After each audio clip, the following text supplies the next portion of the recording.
एक बार फिर से स्वागत है आप सभी का हमारे खास शो पोर्टफोलियो पिक में। मैं कंचन नौटियाल डेली जुड़ती हूँ आपसे हमारे शो के खास सेगमेंट के जरिए, जहां पे आपको मिलती है जानकारी बढ़ते गिरते स्टॉक्स के बारे में और साथ ही मिलता है सुझाव हमारे खास एक्सपर्ट्स के जरिए। तो चलिए सीधा जुड़ते हैं विकास बागरिया के साथ और जानते हैं सर हमारे लिए आज कौन सा नया स्टॉक लेकर आए हैं।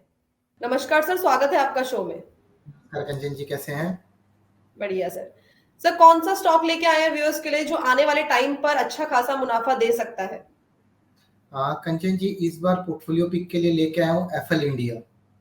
एफएल इंडिया एफएल इंडिया 1994 की इनकॉर्पोरेटेड कंपनी है एंड ये समझिए कि end to end offline to offline presence में, मतलब जो डिजिटल मार्केटिंग्स है उसके लिए पूरा सॉफ्टवेयर से लेके पूरा online commerce, offline to online commerce का पूरा काम करती है।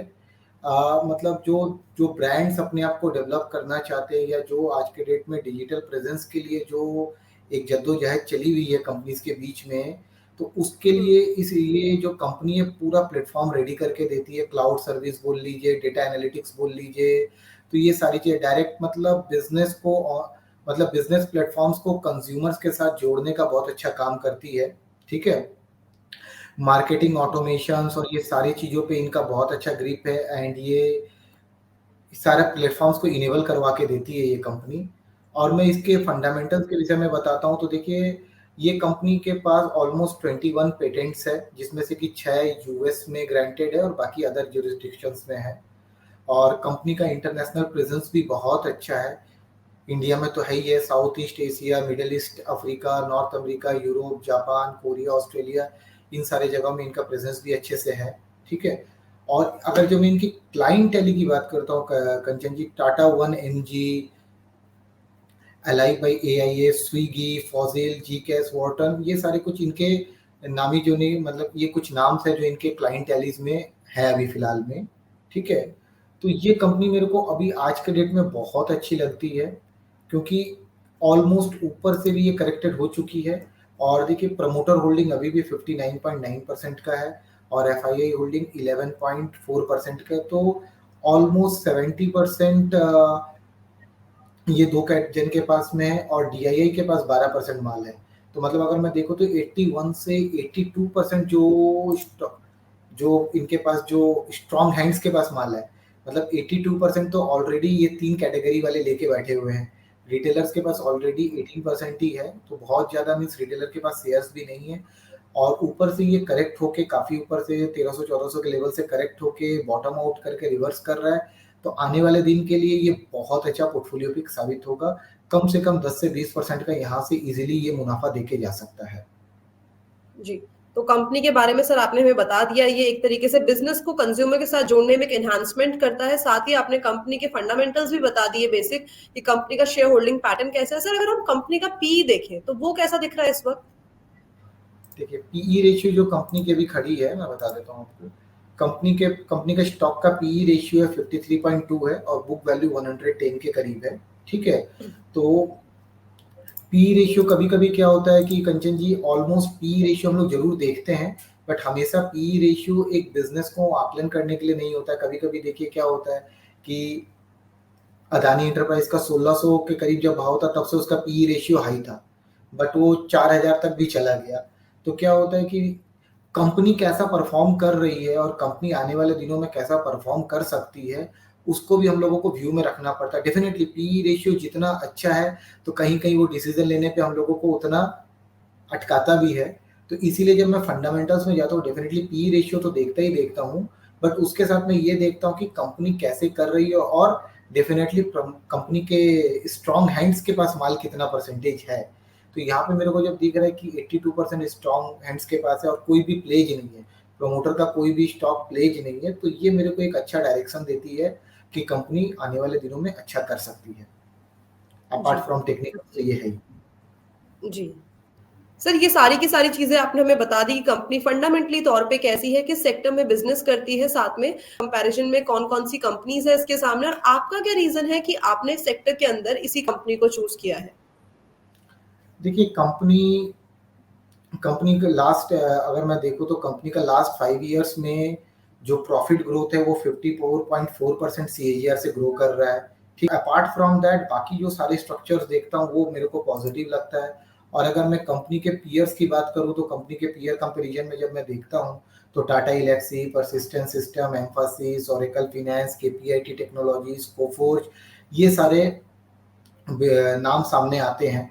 तो इन सब नामों, देखिए इन लोगों, इन शेयर्स ने अभी काफी दिनों में, इन दिनों में काफी अच्छा परफॉर्म किया भी है। एंड इनफैक्ट केपीआईटी टेक्नोलॉजीज आपके शो पे ही हम लोगों ने पोर्टफोलियो पिक पे इसको कुछ समय पहले रखा भी था। तो 900 समथिंग के करीब में, भी ये भी देखिए 1100 के करीब ऊपर चला गया है। और ऑलमोस्ट लास्ट कुछ महीनों में हमने केपीआईटी को भी डबल होते हुए देखा है। तो ये सारी चीजों को देखने के बाद जब ये पोर्टफोलियो पिक मैंने दिया ना, तो मैंने फंडामेंटल्स को तो नजर रखा ही रखा, इसके साथ मैंने इसके टेक्निकल्स को भी देखा। तो एक हिसाब से हम लोग इसको बोल सकते हैं ये टेक्नो फंडा मैंने इसको बना दिया है।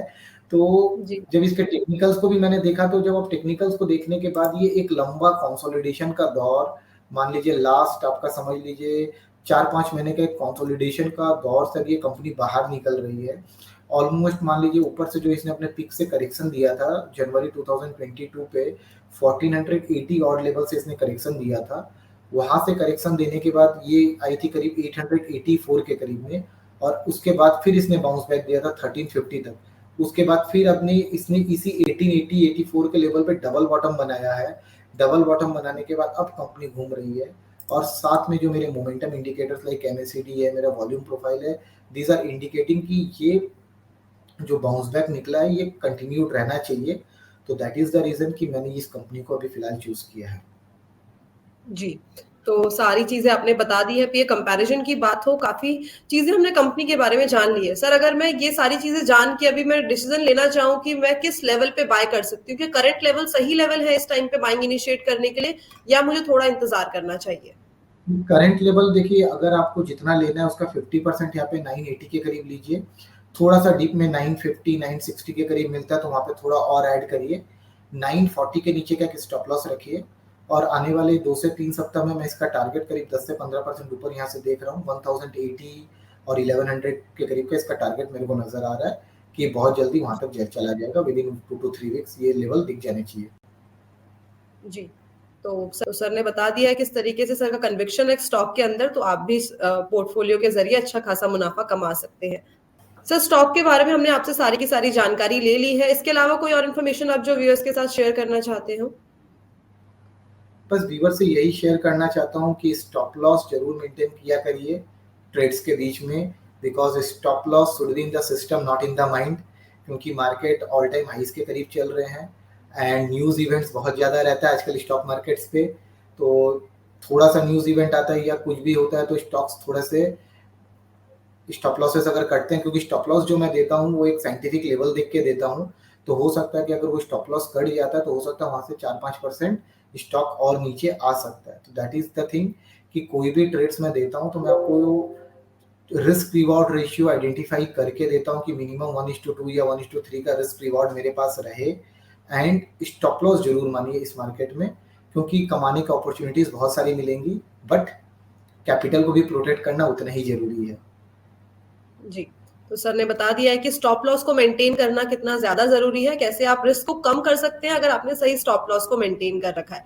Thank you so much sir, आपका हमारे शो में आने के लिए, बढ़िया जानकारी और सुझाव हमारे दर्शकों को देने के लिए। Thanks a lot sir. Thank you.